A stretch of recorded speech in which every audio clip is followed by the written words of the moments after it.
అనుకుంటున్నారా? అయితే అది మీ సొంతం కాదు. అధికారుల సంతకంతో ఆ భూమి నిషేధిత జాబితాలోకి వెళ్ళిపోతుంది. అవును, అప్పుడు అనుమతులు ఇచ్చిన అధికారులే ఆ భూమి మీది కాదు అంటున్నారు.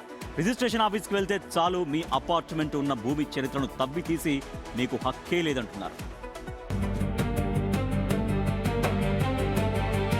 తెలంగాణలో సామాన్యుల కలల సౌధాలపై 22A పిడుగుపడుతుంది.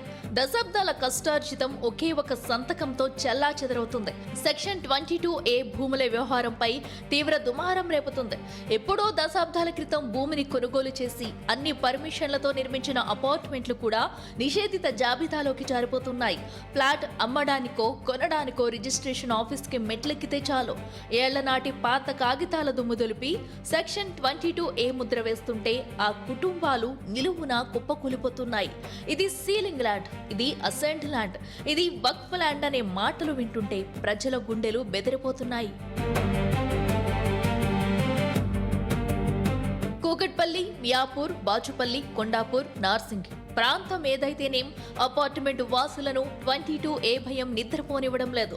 మా ఫ్లాట్ సెక్షన్ 22A కిందికి వస్తుందా అనే అనుమానం వారిని వెంటాడుతుంది.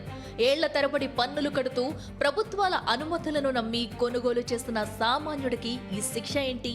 అధికారులు చేసిన తప్పులకు, పాత రికార్డుల గందరగోళానికి సామాన్య మధ్యతరగతి కుటుంబాలు బలి కావాల్సిందేనా?